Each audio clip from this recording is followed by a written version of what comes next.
For more than 60 years, one of the world's smallest opera companies has given music lovers an up-close and personal view of some classics while training up-and-coming singers. Anthony Amato and his wife Sally founded the Amato Opera Company in 1948 at Our Lady of Pompeii Church in Greenwich Village. Last weekend, the curtain came down for the last time, but before that, we had a chance to speak with the company's co-founder.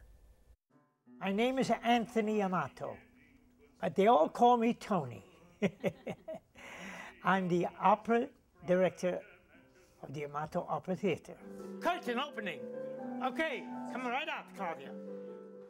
It got started 61 years ago, doing little shows in high schools, in church auditoriums, and then years later we got this whole building here and built this theater, this intimate theater of 107 seats. We take young artists with great musical background, and they want the experience of learning the standard repertoire so they could get the flavor and the style, and then go out and audition and hoping to make a career for themselves, because it's very difficult. The most difficult art there is to be successful in. But the wonderful consolation is that a young artist who studies years, learns the repertoire, learns the feeling what a conductor does, eventually start his own little group. Eventually, he will go home in a small town out west someplace and start an opera shop. And that's what hope happens to a lot of my young singers. And that's another great feeling. Yeah. So they're using their talent, their information, putting it to action. Can be taught, it can. And Figaro will thus become my husband. And Figaro will thus become my husband. To do all this, it takes a life's work. And it takes a mate. That way I had my dear Sally, who passed away 10 years ago, and is willing to work 15 hours a day practically.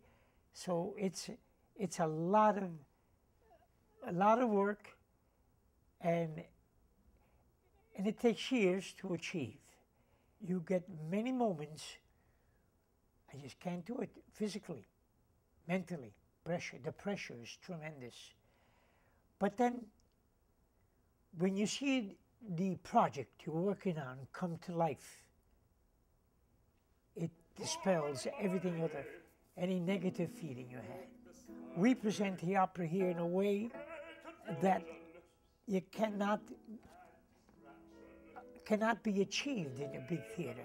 The intimacy here, the warmth of the production comes across the footlights, the facial expression, the acting, which is very important. You will outwit them, you will outwit them, you will outwit them. Well, there's a few people that are bitter about my closing the theater, but the majority, more than the majority, 99% of the people are happy for me. Well, there's a sad feeling, and I'm very happy with what I've achieved. And I thank God for that I still have my health and the opportunity to continue my work with opera. Splendid, I'll do all I can. Make a gesture, go, I'll do all. Anthony Amato says his next move will be to start a foundation to provide scholarships for young singers.